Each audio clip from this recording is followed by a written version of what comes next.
का पिता है, कौन विष्णु की मां, शंकर का दादा कौन है, हमको दे बता। ये जानने के लिए कृपया सुनिए।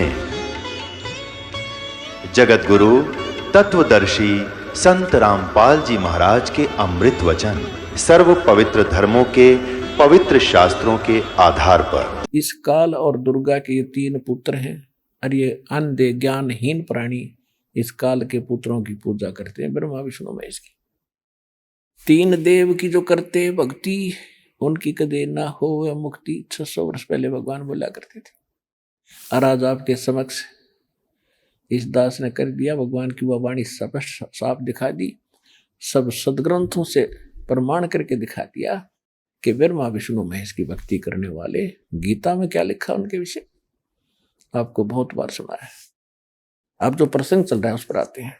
3 देव और असुर अवतारा, ताको बजो शुक्ल संसारा। इन ब्रह्मा विष्णु महेश को और इन्हीं के राम कृष्ण और ये परशुराम जैसे अवतारों को, इन्हीं की तुम साधना कर रहे हो। 3 देव और असुर अवतारा, ताको बजे सकल संसारा। तीनों गुण का ये विस्तारा, धर्मदास में कहूं पुकारा। गुण तीनों की भक्ति में ये भूल पड़ो संसारे। कहे कबीर निज नाम बिना भाई कैसे उतरो पारे। अब इसके अंदर आप जी ने परमात्मा की 600 वर्ष पहले बोली वाणी, अमर वाणी, जो सच्चिदानंद घन ब्रह्म अपने मुख कमल से बोलता है और धर्मदास जी साहब द्वारा लिखी गई लिपिबद्ध ये अमर कथा सुनी, क्योंकि परमात्मा अपने द्वारा रची हुई सृष्टि को स्वयं ही ठीक ठीक बताते हैं। तब धर्मदास जी ने कहा कि भगवान अब पूरी डिटेल बताओ दाता, ये कैसी कहानी बनी है। तब परमात्मा ने कथा सुनाई है कि पहले, सबसे पहले परमात्मा अकेले थे अपने आत्मा। अब ये दास बताएगा वास्तविकता क्या है, क्योंकि धर्मदास जी को तो परमात्मा ने थोड़ा सा अपने को छुपा के रखा। अपने द्वारा रची हुई सृष्टि को भगवान ने बता सके, आज तक किसी ब्रह्मांड बेरा न विष्णु ना किसी ऋषि में ऋषि को पता नहीं था। तो परमात्मा जब बता रहे हैं, हमारी बुद्धि इतनी कहाँ काम करे थी कि इससे अलग भगवान कैसे हो सकता जो सारी सृष्टि रचना बता रहा है। वो तो जब धर्मदास जी ने ऊपर जाकर देखा सतलोक में अन्य संतों की तरह, जब उसका अंधेरा हटा था कि सचमुच ये स्वयं परमात्मा है। उससे पहले दाता थोड़ा सा छुपा रहे थे ताकि ये सुन ले किसी तरह। अब दास बताएगा सृष्टि रचना। सबसे पहले परमात्मा अकेले थे और उसके बाद परमात्मा ने एक अकेला लोक रचा जिसको अनामी लोक भी कहते हैं। वहां पर अकेले भगवान रहते हैं। उसके बाद उन्होंने नीचे के 3 लोकों की रचना की। नीचे अगम लोक, उसके बाद फिर अलख लोक और नीचे का सबसे नीचे सतलोक। ये चारों लोक अविनाशी हैं, इनका कभी अविनाश नहीं होगा। फिर परमात्मा ने अपने वचन से, एक वचन से 16 द्वीपों की रचना कर दी। उसमें बहुत सुंदर बाग बगीचे, बहुत सुंदर महल बना दिए और फिर एक 16 वचन उच्चारे। 16 वचनों से 16 पुत्रों की उत्पत्ति की। उनमें से एक अचिंत, एक ज्ञानी, एक जोगजीत, एक सहजदास, ऐसे 16 नाम 16 से। तो पहले परमात्मा ने अचिंत से कहा कि आप शेष सृष्टि रचो। यहां परमात्मा ये चाहते थे कि ये बच्चे कहीं बाद में फिर टांग ना अड़ाल बैठे और समर्थ का काम समर्थ ही कर सकता है, अन्य करेगा तो मूर्ख होगा। अचिंत ने अपने वचन से, क्योंकि मालिक को का आदेश हो गया था तू रच, शब्द शक्ति तो भगवान की काम करे, तो उसने अपने वचन से इस अक्षर पुरुष की उत्पत्ति की। अक्षर पुरुष गीता अध्याय नंबर 15 के श्लोक 16 और 17 में 3 पुरुष हैं, एक सरपुरुष, एक अक्षर पुरुष और तीसरा जो उत्तम पुरुषत्व है ये परम अक्षर पुरुष है, परम अक्षर ब्रह्म है। गीता अध्याय नंबर 8 के श्लोक नंबर 1 के उत्तर में गीता ज्ञानदाता ने अर्जुन को बताया कि तीसरे मंत्र में 8वें अध्याय के 3 श्लोक में कि वो परम अक्षर ब्रह्म है। तो ये 3 पुरुष हैं। परम अक्षर ब्रह्म तो स्वयं कबीर भगवान है, कबीर साहब है, सतपुरुष कहो। वही अन्य 4 लोकों में अन्य रूप बना करके सब में स्वयं विराजमान है। तो अक्षर पुरुष की उत्पत्ति अचिंत ने की, वो फिर बड़ा खुश हुआ। वहां एक सरोवर भी, मान सरोवर है, बहुत बड़ा, गहरे जल से भरा हुआ, अमृत से। तो उसमें जाके वो स्नान करने के लिए गया था अक्षर पुरुष, और उसके अंदर सो गया। वह श्वासों से जीवन नहीं है, वह श्वास नहीं है, एक तत्व से बना हुआ सबका शरीर है। उसमें जाकर सो गया, लेट गया। काफी समय तक बाहर नहीं आया। तो अचिंत ने परमात्मा से कहा, परमात्मा अक्षर पुरुष जाकर सो गया सरोवर के अंदर, और उसके बिना आगे में सृष्टि रच नहीं सकता। तो परमात्मा ने कहा, बेटा तुम्हारे बस की बात नहीं है, और आप आगे कोशिश भी ना करना। कान पकड़ दिए अचिंत ने, दाता हम बिल्कुल कुछ नहीं करेंगे, समर्थ का काम समर्थ ही कर सकता है। तो परमात्मा ने क्या किया, एक जल उठाया सरोवर से, चलू में, अपने मंत्र से, अपने वचन से उसको अंडा बना दिया, और अपने ही वचन से, अपने अंदर से एक आत्मा उसमें प्रवेश कर दी, शब्द से अंडा छोड़ दिया, बहुत बड़ा अंडा। वो गड़गड़ करता हुआ नीचे को जा रहा था। अक्षर पुरुष के पास से जब गुजरा तो उसकी गड़गड़ाहट से वो जाग गया, नींद खुल गई। अब कच्ची नींद कोई उठता है तो उसको थोड़ा सा गुस्सा होता है, उस गुस्से की दृष्टि से देखा उसे, वो कोप जो है अंडे में जा टकराया, अंडा 2 भाग हो गया। उसमें से ये ज्योत निरंजन सरपुरुष निकला। सरपुरुष आगे चल के युकाल का लाया, यह 21 ब्रह्मांड का स्वामी है। फिर परमात्मा ने आकाशवाणी की कि तुम दोनों बाहर आओ। अक्षर पुरुष तुम निद्रा में थे, तुझे जगाने के लिए सब क्रिया हमने की। अब तुम दोनों जाओ, अचिंत के लोक में रहो। और उसके बाद फिर परमात्मा ने हम सभी को उत्पन्न किया, और सबको अलग अलग द्वीप दे दिए, बहुत बड़े बड़े क्षेत्र आपके। हम सभी के वहां सतलोक में अलग अलग मकान, हीरे पन्ने जड़े हुए, सामने आपके सबके सामने अलग अलग बागबाड़ी है, सरोवर बने हुए हैं, सुंदर बाग है। प्रत्येक के महल के चारों तरफ इतनी सुंदर शोभा या वर्णन नहीं की जा सकती, हम बता भी नहीं सकते। और ये हमारे एक बुरी बीमारी है, जब हम सुखी हो जाते हैं हम भगवान को जरूर भूलते हैं।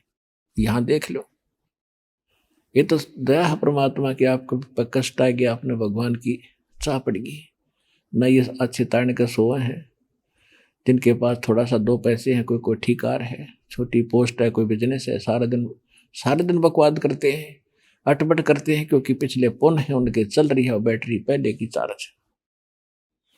उनको भगवान से दूर कर रखा उस माया ने। ये सुख, इसलिए परमात्मा कहते हैं सुख का माथे पत्थर पड़ो, जो नाम हृदय ते जावे, और बलिहारी हुआ दुख के, जो पल पल नाम रटावे।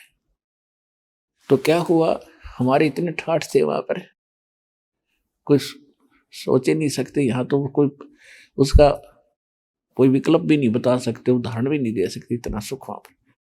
तो क्या हुआ, इसके बाद इस ज्योत निरंजन के अंदर मन में दोष पैदा हुआ। इसके अंदर एक विकार पैदा हुआ कि हम 3 भाई तो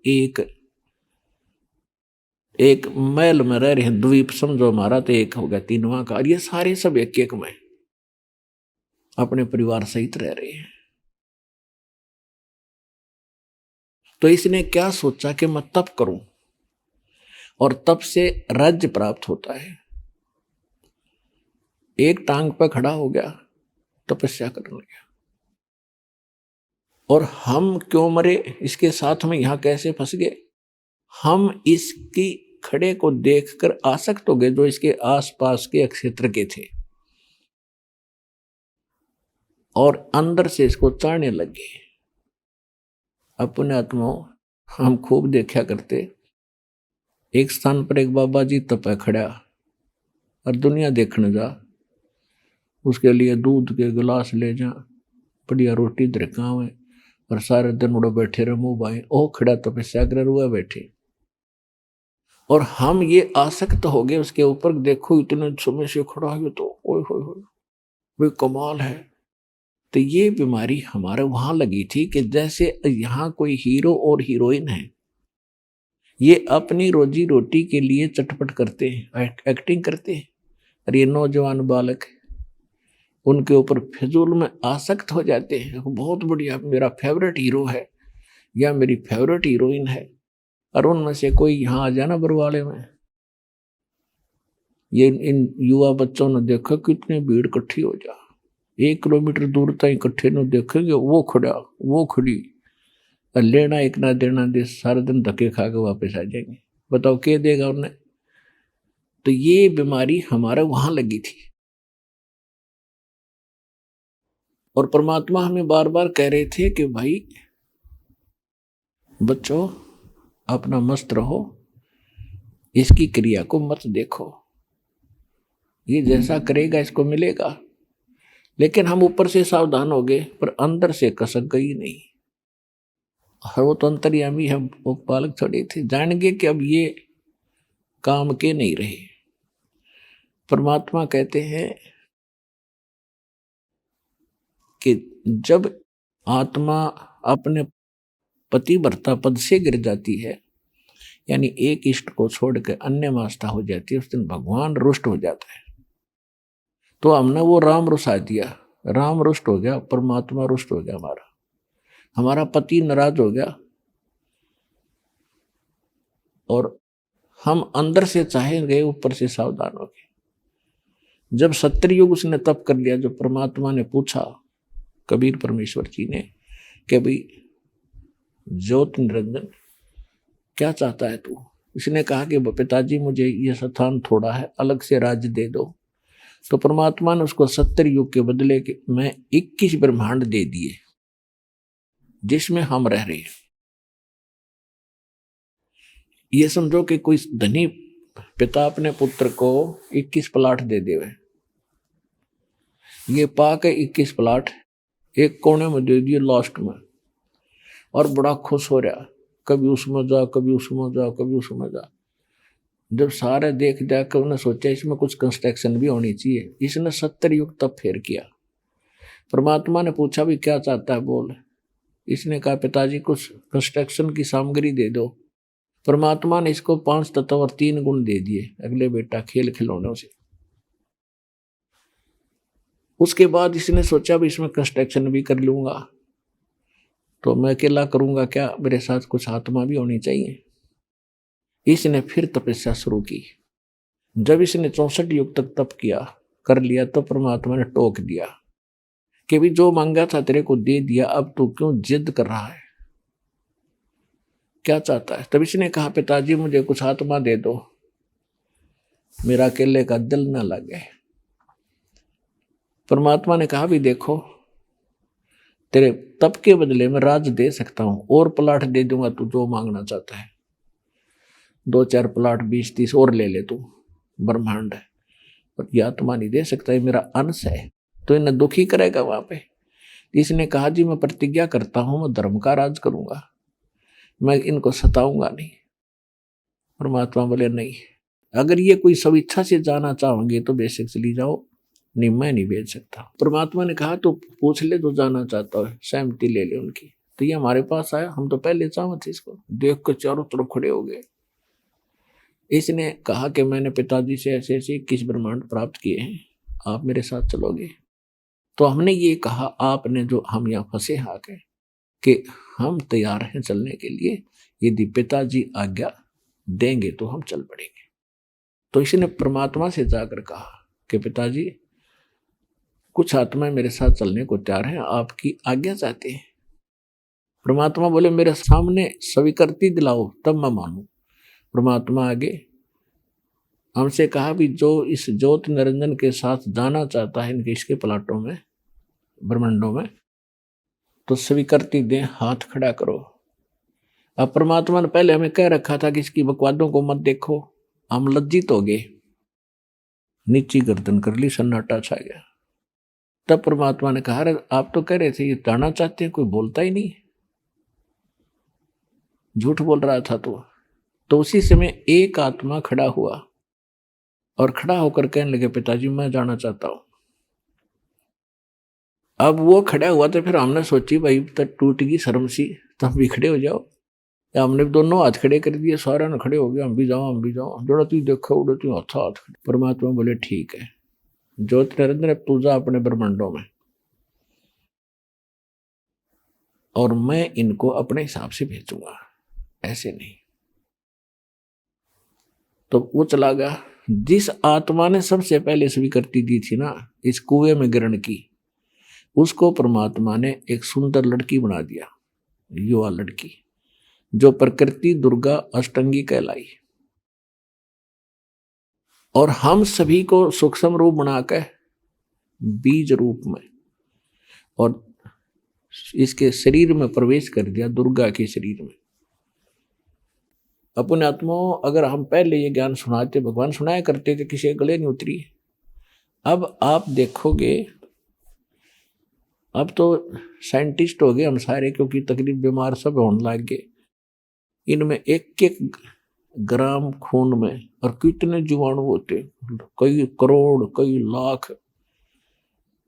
ये तो एक टाइप के, और दूसरे लाल कण अलग इतने होने चाहिए, इतने कम हो गए, इतने होने चाहिए, जीवाणु कीटाणु कम है इसमें। तो ये भी तो है। इसी प्रकार परमात्मा ने उस लड़की की बॉडी में अपने वचन से सब आत्मा, हम जितने यहाँ पर गधे कुत्ते सूअर जो भी मच्छर मक्खी सूक्ष्म जीव बने सारे डाल दिए।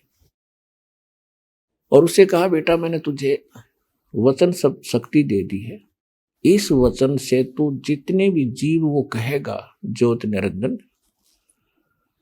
तू वचन से पैदा कर देना और उतने हो जाएंगे। अब उन जो प्रथम सबसे पहले 16 पुत्र उत्पन्न किए थे उनमें से एक सहजदास है। सहजदास से कहा कि जा बेटा अपनी बहन को ज्योति निरंजन के उसमें छोड़या और उसको बता देना कि मैंने इस बेटी को वचन शक्ति दे दी है, जितने जीव तू कहेगा उत्पन्न कर देगी।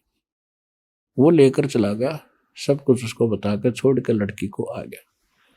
अब यहां से ये बात बिगड़ी। अपने आत्माओं यथा राजा तथा प्रजा, यो मन जो है स्वयं काल है। और वहां इसने अकेली उस युवा लड़की को देख करके, युवती को, इसके मन में विकार पैदा हुआ। लड़की के साथ इसने बदतमीजी करना चाहा। लड़की समझ गई इसकी बदमाशी को कि ये क्या चाहता है, तो उसने इससे कहा कि ज्योति निरंजन देख, पहले तू मेरा बड़ा भाई और फिर मैं तेरी छोटी बहन, तो ये क्रिया अच्छी नहीं लगती।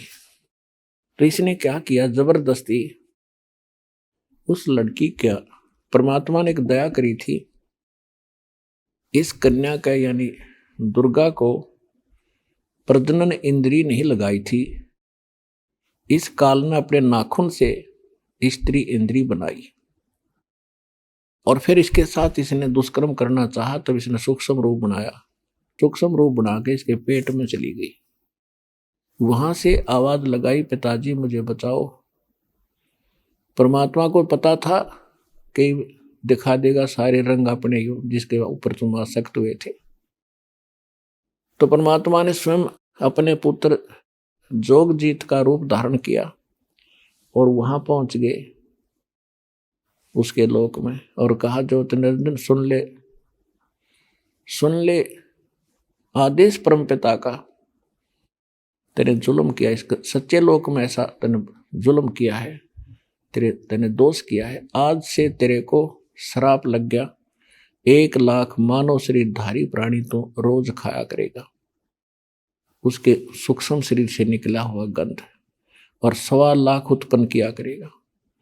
लड़की को उसके पेट से बाहर निकाल दिया परमात्मा ने, अपने वचन से चाक करके बाहर निकाल दिया लड़की को और कहा कि अब तुम दोनों यहां से निकल जाओ, आज के बाद तेरा नाम काल होगा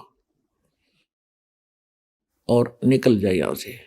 लड़की को बाहर कर निकाल दिया उसके पेट से और इन दोनों को 21 ब्रह्मांड समेत इसका विमान सा चल पड़ा वहां से। तो ये वहां से विमान चला तो 16 शंख कोश की दूरी पर, सतलोक से 16 शंख कोश की दूरी पर आके ये 21 ब्रह्मांड रुक गए।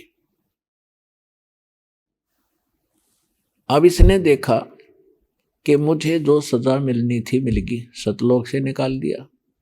अब मैं यहां का कंट्रोलर हूं अकेला, अब मेरे ऊपर किसी का अंकुश नहीं, मनमानी करूंगा। दुर्गा के साथ इसने फिर से बकवाद शुरू की।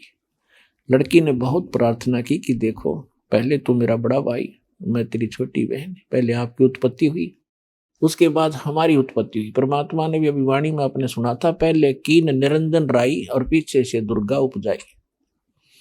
पहले काल की उत्पत्ति अंडे से हुई थी, बाद में इस माया की उत्पत्ति हुई। फिर इसने कहा कि दूसरे में तेरे पेट से बाहर निकली हूं, तेरी पुत्री होगी, कुछ तो शर्म कर ले, कोई तो नाता रख ले। इसने एक नहीं सुनी। फिर दुर्गा ने भी देख लिया कि अब तेरी दाल गलेगी नहीं, अपने पैर पर कुआड़ा हमने आप मार रखे। उसने इससे सहमति कर ली। उसके बाद 3 पुत्र उत्पन्न हुए। बड़े का नाम ब्रह्मा, दूसरे का विष्णु, तीसरे का शिव रखा। इन तीनों को अलग से अलग अलग स्थानों पर जब तक ये युवा नहीं होते तब तक इनको अचेत रखते हैं अपने वचन शक्ति तक। और इनकी उत्पत्ति कहा कि इसने एक ब्रह्मांड के सबसे ऊपर के क्षेत्र में, टॉप मोस्ट प्लेस पे 3 स्थान बना रखे, एक रजोगुण प्रधान, एक सतोगुण प्रधान, एक तमोगुण प्रधान।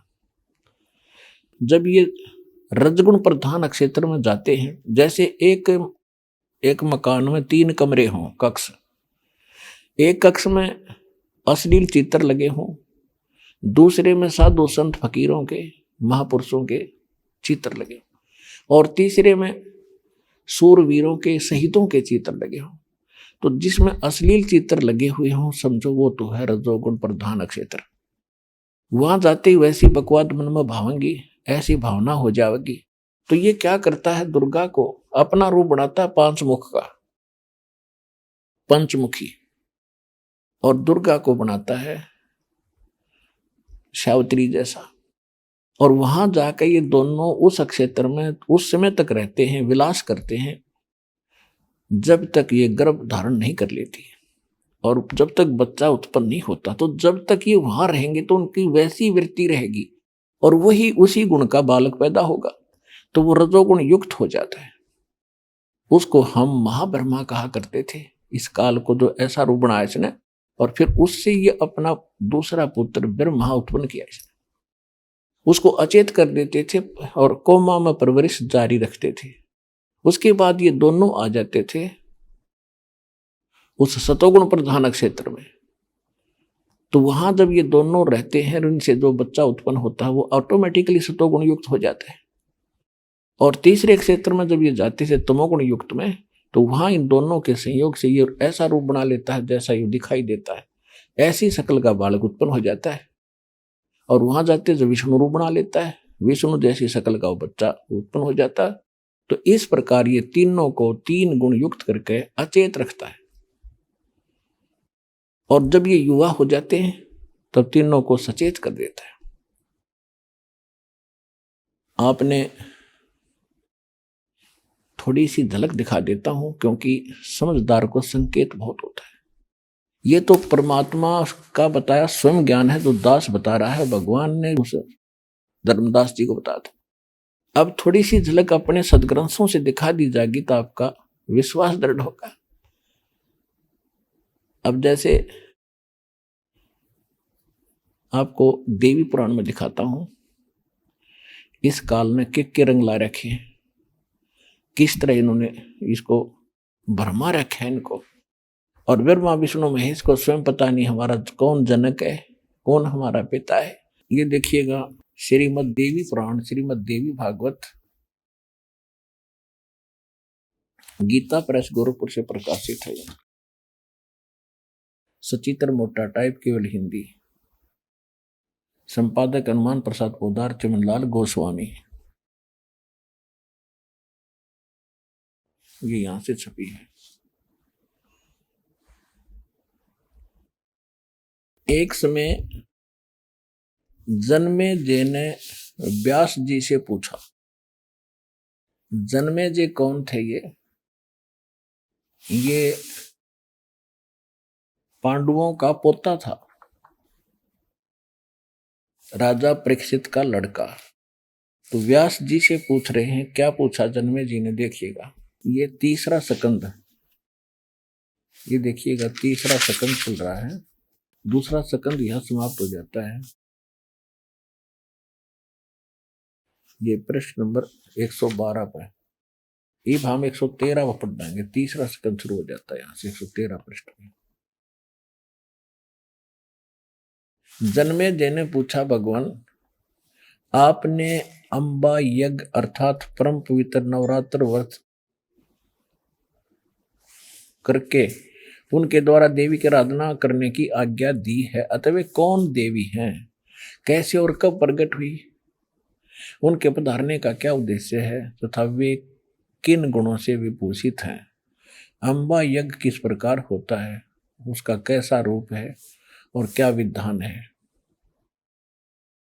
और फिर बताया कि आप सर्व ज्ञान संपन्न हैं, दयानिधे आप सर्व ज्ञान संपन्न हैं, विधिवत सब वर्णन करके करने की कृपा कीजिए।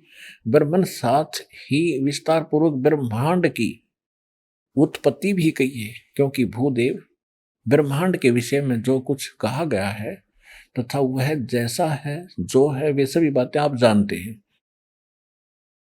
मैंने सुना है कि ब्रह्मा विष्णु और रुद्र ये तीन सगुण देवता हैं। कर्म से सृष्टि पालन और संहार कार्य का उत्तरदायित्व इन पर रहता है। पाराशर नंदन व्यास जी, अब मैं इनके संबंध में विस्तार पूर्वक सुनना चाहता हूं, आप बतलाने की कृपा करें। अब व्यास जी कहते हैं, राजन तुम्हारी बुद्धि बड़ी विशाल है। अभी तुमने जो पूछा है ब्रह्मा आदि की उत्पत्ति कैसे हुई, ब्रह्मा आदि माने ब्रह्मा विष्णु महेश की, सो वह महान कठिन विषय है। उसमें अनेक प्रश्न उठ जाते हैं। यही प्रश्न पूर्व समय में मैंने नारद जी से किया था। अब क्या बताते हैं व्यास जी? जन्मेजय ने पूछा व्यास जी से। व्यास जी कहते हैं, मैं जो कथा सुनाने जा रहा हूं मैंने एक दिन नारद जी से पूछा था। अब नारद जी से जो व्यास ने पूछा तो नारद जी ने ये कहा कि मैंने अपने पिता ब्रह्मा जी से पूछा था, वो बताऊं। अब देखो, नारद जी से प्रश्न किया था व्यास जी ने, क्या किया था? मैंने कहा, मुने आप बुद्धिमान हैं, मुझे यह बताने की कृपा कीजिए कि इस विस्तार ब्रह्मांड के प्रधान कर्ता कौन है। मुनिवर, यह ब्रह्मांड कैसे उत्पन्न हो गया? द्विज वर, साथ ही यह भी बताइए कि यह ब्रह्मांड विनाशशील है अथवा सदा रहने वाला, इसकी रचना कैसे हुई। अब देखिएगा अपने आप ये कितने असमंजस में है। करने वाला कोई एक है अथवा बहुत से, इसके रचयिता है। कर्ता के अभाव में कार्य का होना असंभव है। यह प्रश्न मेरे मन में उठा करता है। कुछ लोग भगवान शंकर को परम कारण मानकर जगत का रचयिता बतलाते हैं। वे कहते हैं कि देवादिदेव भगवान शंकर अविनाशी पुरुष हैं, उनका कभी जन्म और मरण नहीं होता, वे आत्मा मरण करने वाले हैं, देवताओं पर उनका शासन बना रहता है, ऐसे ऐसे।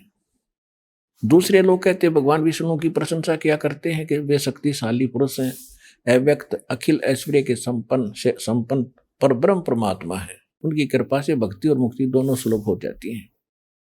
वे शांत स्वरूप हैं, सभी और उनका मुख है, वे व्यापक पुरुष हैं, विश्व को शरण देना उनका स्वभाव है, ऐसे ऐसे। वे कभी जन्मते मरते नहीं। कुछ लोग ब्रह्मा जी को सृष्टि प्रधान कारण बतलाते हैं। और कितने ही आचार्य, अब हम 114 पृष्ठ पढ़ रहे हैं, 114 पृष्ठ।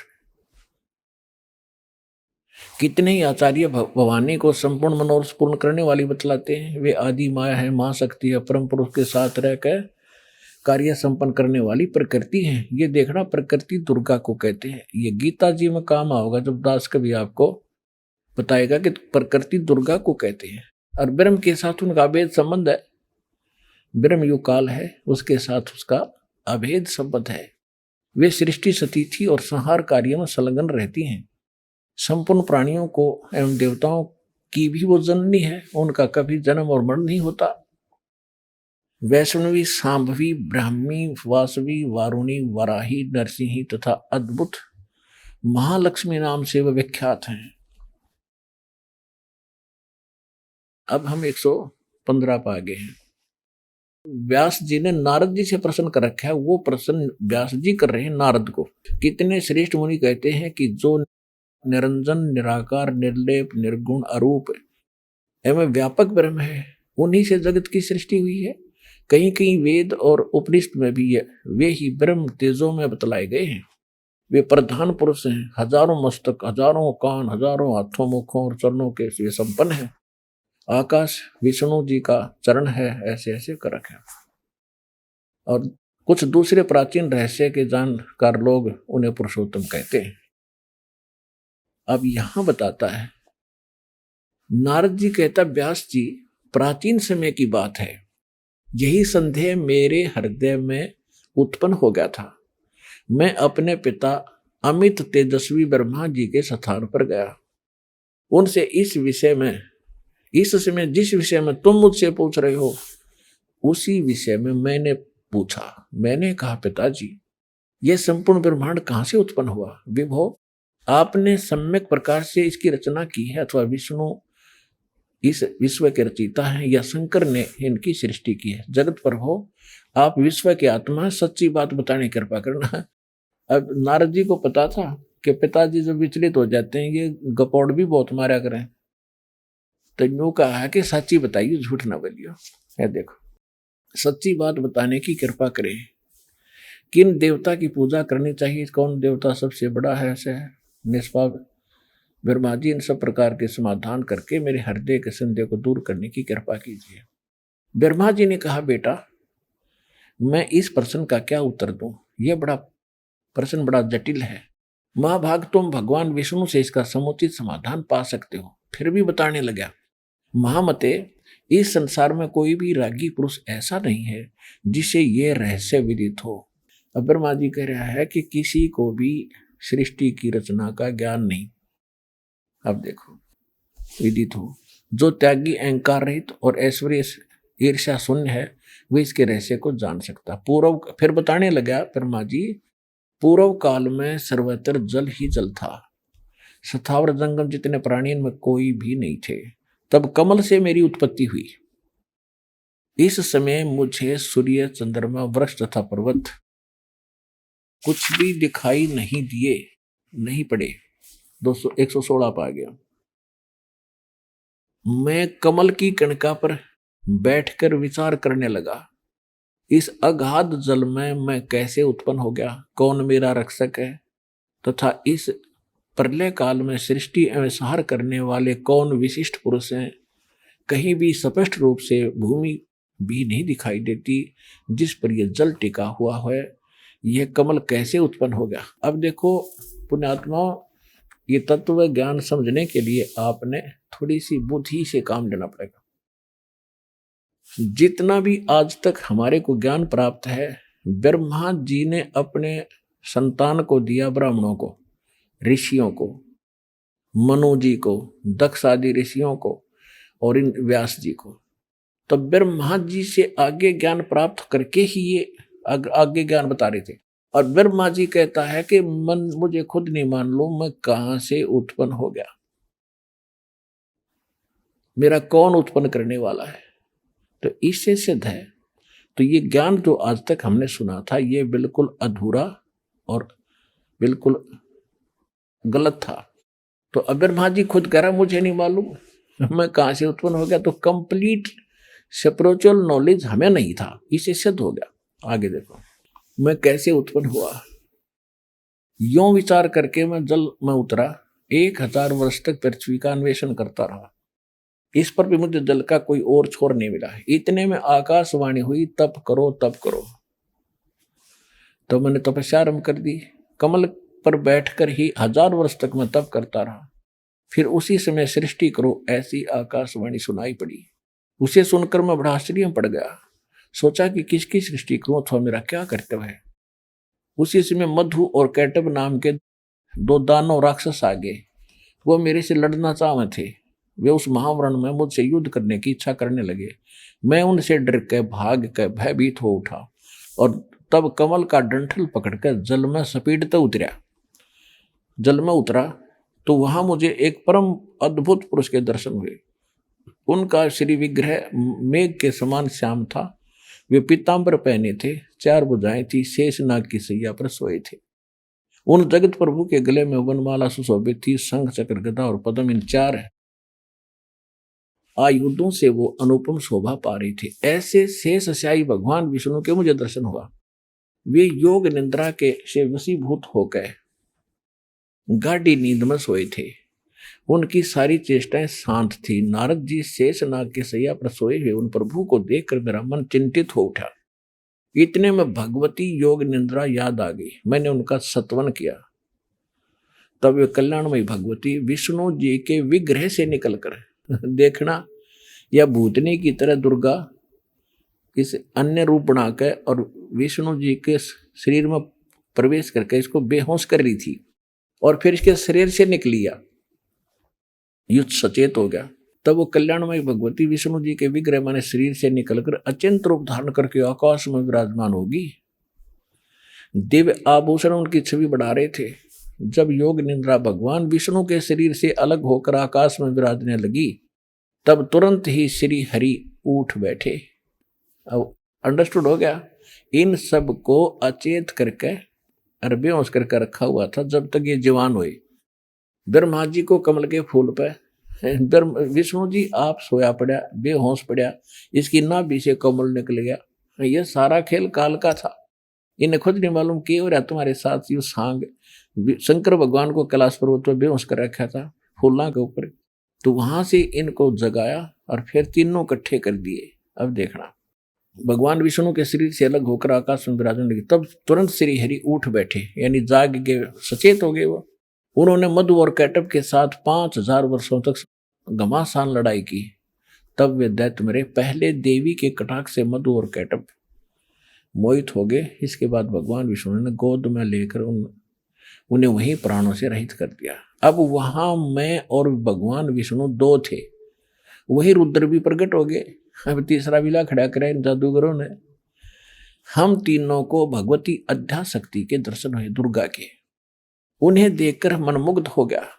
हमने उनकी उत्तम स्तुति की। तब वे आदि शक्ति हम लोगों से कहने लगी। देवी ने कहा, ब्रह्मा विष्णु और महेश्वर, तुम भली भांति सावधान होकर अपने अपने कार्य में संलग्न हो जाओ। सृष्टि, स्थिति और संहार ये तुम्हारे कार्य है।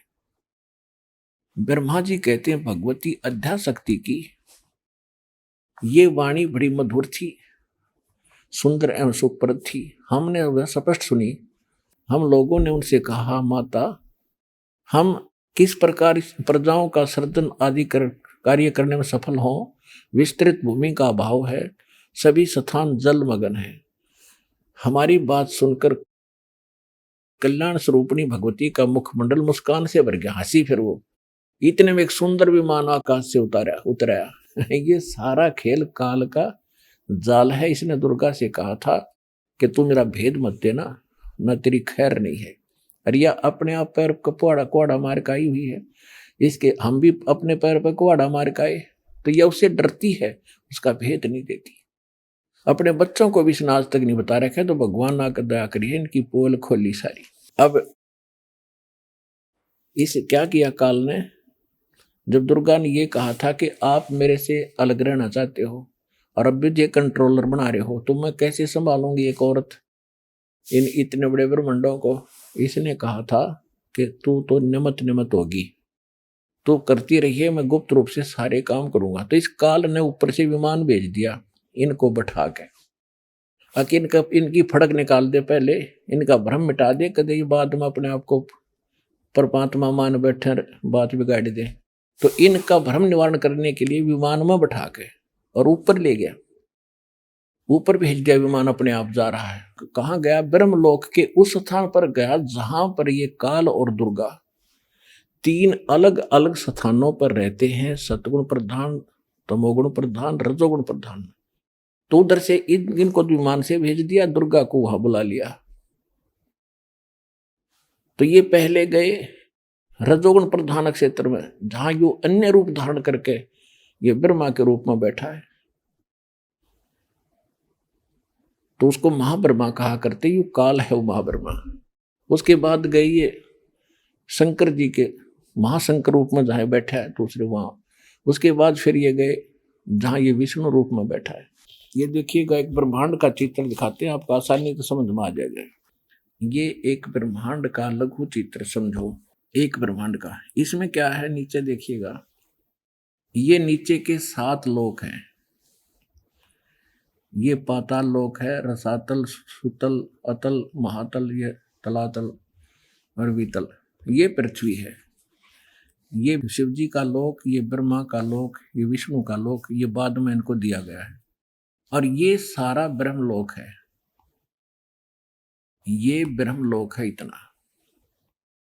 इस ब्रह्मांड का लगभग 3/4 भाग ये अकेला ब्रह्मांड इसने ले रखा है।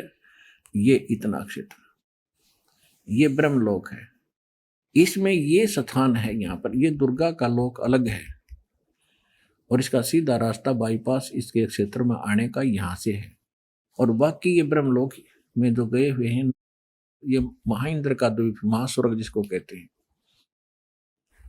और ये नकली सतलोक, नकली अलखलोक, नकली अगामी लोक और अगमलोक, नकली अनामी लोक, ये सारे लोग नकली बना रखे काल ने। और इसने ये स्थान बना रखे हैं जहां पर ब्रह्मा विष्णु महेश को ये विमान में बैठा कर ले जाएंगे। सबसे पहले विमान यहाँ आता है, एक ब्रह्मा को और देखते हैं, काल बैठा है महाब्रह्मा रूप धारण करके, सावित्री इसके साथ है, दुर्गा साथ है सावित्री रूप में। और फिर इसके बाद आते हैं शंकर के रूप द्वीप में, ये इस रूप में वहां बैठा है और दुर्गा को इस रूप में रखता है। फिर इनका विमान आगे चलता है तो आगे ये पहुंच जाते हैं वहां, ये महाविष्णु स्वयं विष्णु रूप धारण करके और साथ में दुर्गा को लक्ष्मी रूप में रखे। अब ये यहां आएंगे, अब देखते हैं देवी भागवत सुनाते हैं। अब हमने उठा ली वही देवी भागवत, देवी पुराण, और इसका हम 117 पृष्ठ पढ़ रहे हैं, 3रा स्कंद का, ये 3रा स्कंद है। अब यहां इसने बताया है, हमारी बात सुनकर वो कल्याण स्वरूपिणी भगवती का मुखमंडल मुस्कान से भर गया। इतने में एक सुंदर विमान आकाश से उतराया। तब उन देवी ने हमें आज्ञा दी, देवताओं निर्भीक होकर इस इच्छा पूर्वक इस विमान में प्रवेश कर जाओ। ब्रह्मा विष्णु और रुद्र, आज मैं तुम्हें एक अद्भुत दृश्य दिखलाती हूँ। हमने भगवती की बात सुनकर श्रोधार्य कर लिया। उस रत्न जटित विमान पर चढ़कर हम लोग आराम से बैठ गए। हम तीनों देवताओं को उस पर बैठे देखकर देवी ने अपने सामर्थ्य से विमान को आकाश में उड़ा दिया। ब्रह्मा जी कहते हैं, मन के समान तीव्र गति से चलने वाला वह विमान जिस अपरिचित स्थान पर गया, वहां संपूर्ण फलों से लदे हुए अनेक सुंदर वृक्ष थे। ये पहले आ गया यहाँ पर अक्षर के बाद ये दूसरे सुंदर प्रदेश में पहुंच गया। वहां हमने देखा एक अनुपम नंदन वन था, पारिजात की सघन छाया के नीचे सुरभि गौ बैठी थी। पास में ऐरावत हाथी विराजमान था। सैकड़ों अप्सराएं, यक्ष, गंधर्व और विद्याधर उस पारिजात के उपवन में गाते एवं विहार करते थे। देखा तो वहां महाभाग इंद्र भी थे। उनके समीप उनकी प्राण प्रिय सची विद्यमान थी। उस स्वर्ग के दृश्य को देखकर हम आश्चर्यचकित हो गए।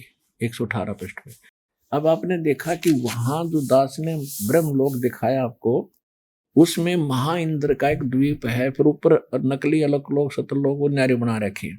वहां दिखा के इनको फिर वापस ले आए। फिर ये सीधे पहुंचे कहां पर, जहां रजोगुण प्रधान क्षेत्र में ये स्वयं ब्रह्मा रूप धारण करके बैठे है। देखिए उसको महाब्रह्मा कहने लगे हम गलती से। इतने में हमारा विमान तेजी से चल पड़ा और एक दिव्य धाम ब्रह्मलोक में जा पहुंचा, ब्रह्मा के लोक में। आइए अब हम उन श्रद्धालुओं के अनुभव जानते हैं जो जगत गुरु तत्वदर्शी संत रामपाल जी महाराज जी से दीक्षा प्राप्त कर चुके हैं तथा उनके द्वारा बताए गए भक्ति मार्ग पर चल रहे हैं। नमस्कार सर। सर साहिब जी। क्या नाम है आपका? मेरा नाम फूलदास सेवक जी।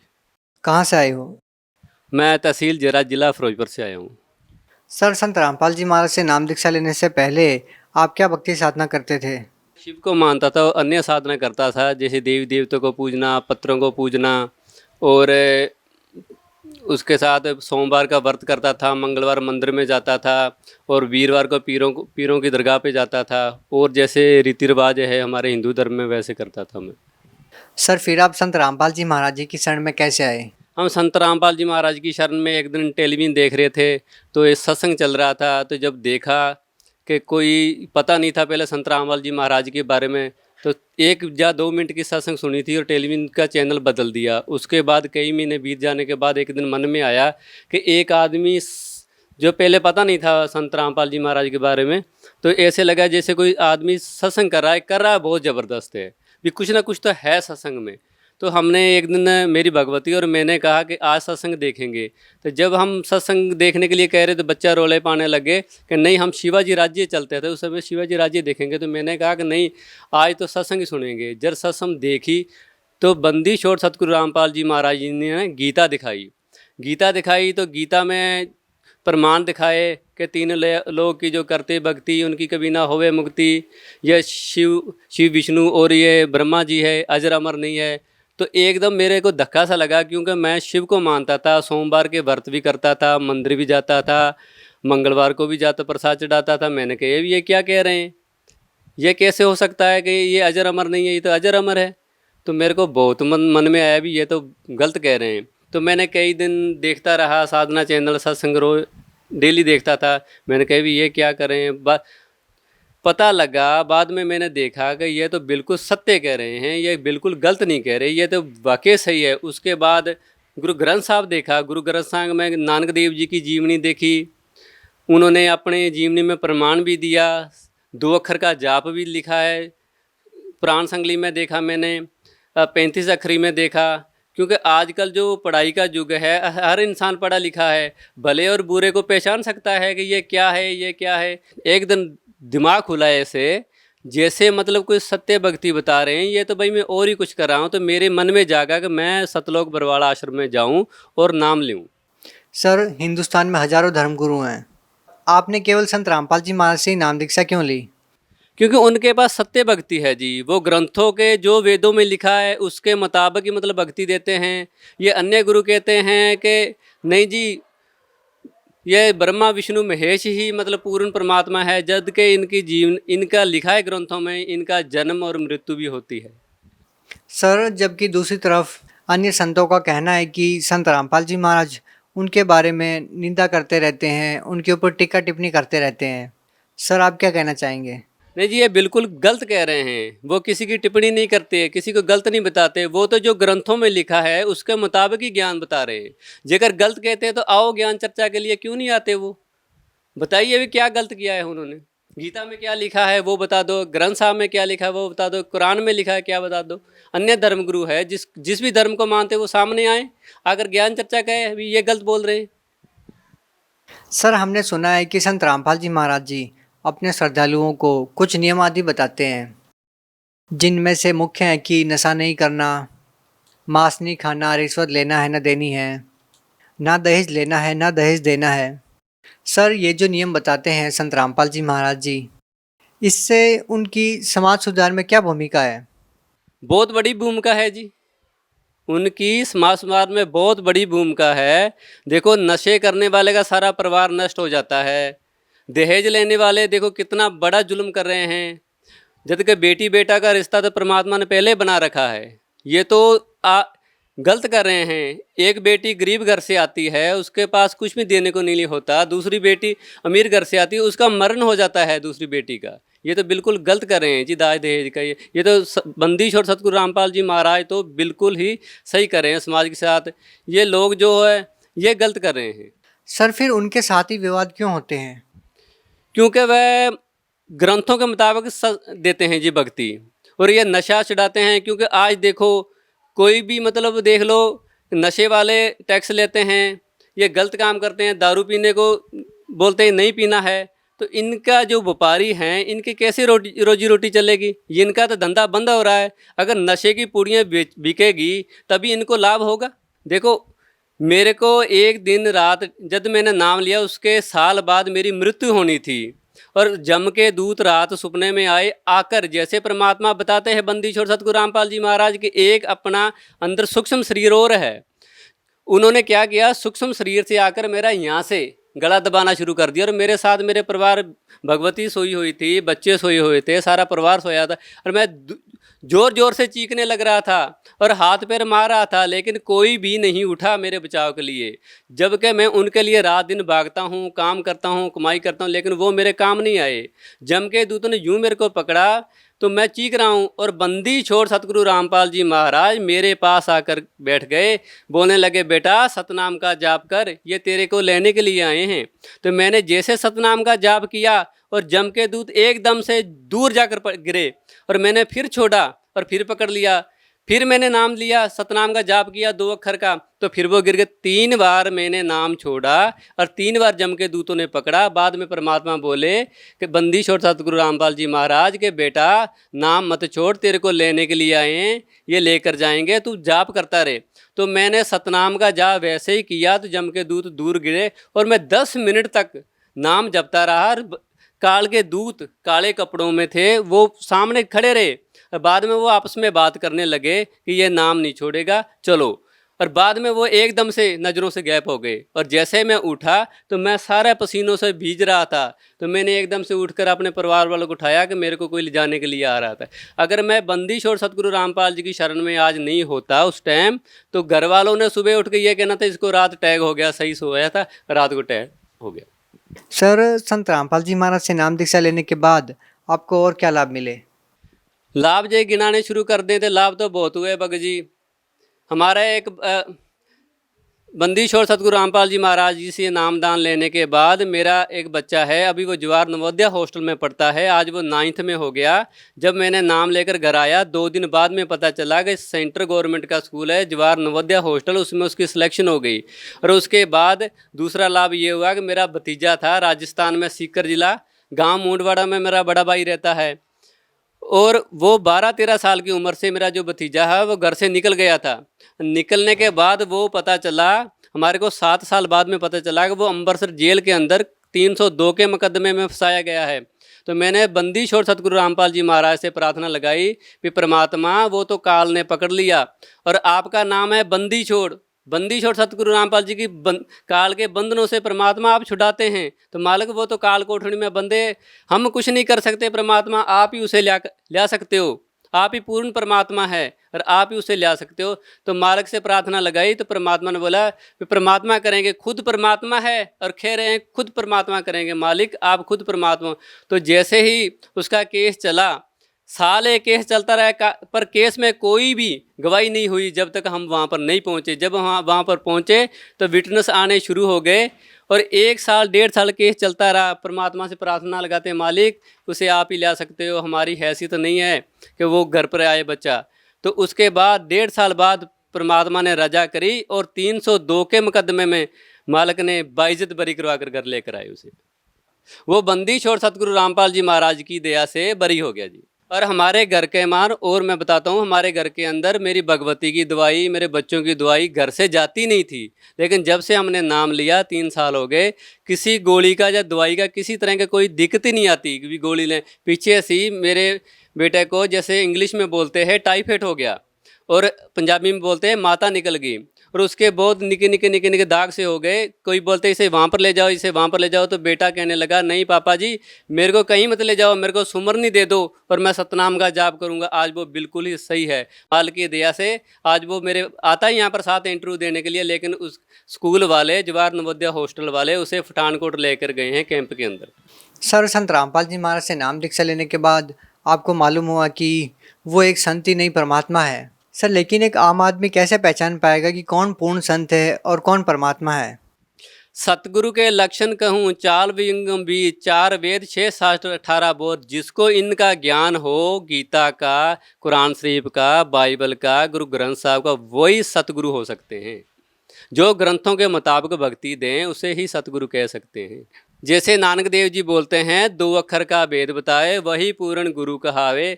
सर, जैसा कि आपने बताया कि संत रामपाल जी महाराज जी बहुत अच्छा ज्ञान देते हैं, समाज सुधार में बहुत बड़ा योगदान है उनका, फिर उनके साथ ही विवाद क्यों होते हैं?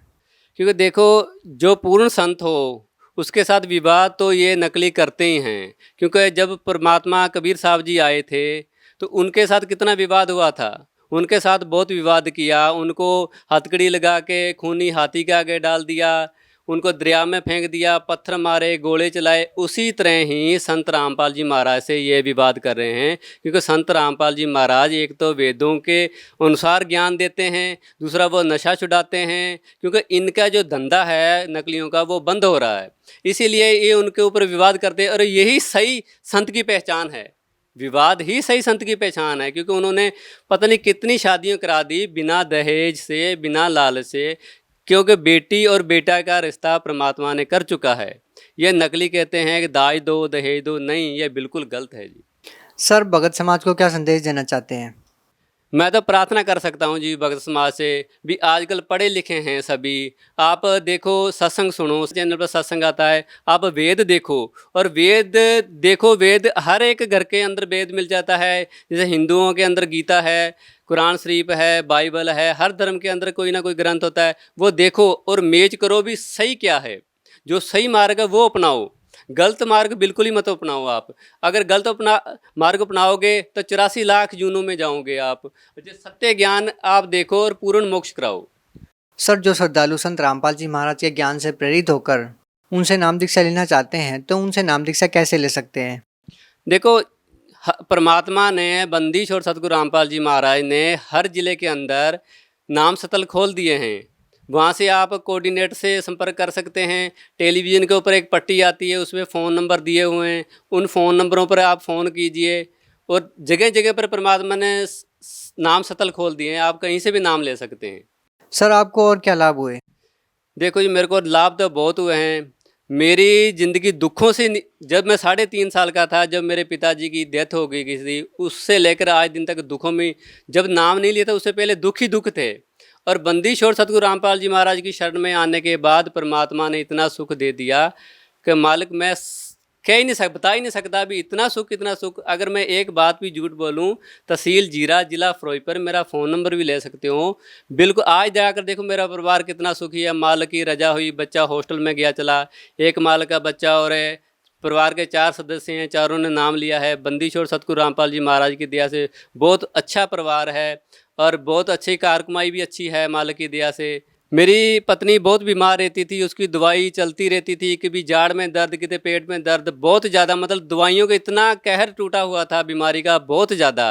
और जब नाम लेने के लिए जाना तो उससे पहले भी वो बीमार कर दी काल ने। क्योंकि मैं पूजा करता था, शिव भगवान की व्रत करता था, काल नहीं चाहता था कि वे सतलोक बरवाड़ा आश्रम में परमात्मा के पास जाए और सत्य भक्ति करे। इतनी बीमार कर दी कि मैं आज 10-15 दिन लगातार दवाई दिलाने लगा, लेकिन उसको एक भी गोली का फ़र्क नहीं हुआ। पता नहीं मैंने कितनी शीशे पिला दी। डॉक्टर बोलता है इसके अंदर इन्फेक्शन हो गया। क्योंकि उस जब बाथरूम करने वाली जगह से उसे इतना दर्द होता था कि वो 2 कदम भी नहीं चल सकती थी। जिस दिन मैं संत बंदिश और सतगुरु रामपाल जी महाराज के पास जाना था तो उसके पहले 2 इंजेक्शन लगने थे। जैसे एक आज लगना है, एक काल लगना है, लेकिन मैंने एक इंजेक्शन सुबेरे लगवा दिया, एक शाम को लगवा दिया। 3 दिन की दवाई मैंने ले ली एडवांस भी, चलो रास्ते में किसी तरह से कोई दिक्कत ना आवे। लेकिन वो दवाई उसी तरह मैं सतलोक बरवाड़ा आश्रम में ले गया और वापस नाम लेकर वापस घर में आ गया, लेकिन एक गोली भी नहीं ली। और भगवती के बिल्कुल ही, मेरी पत्नी के बिल्कुल ही दर्द नहीं हुआ। धन्यवाद सर। सत साई भगत।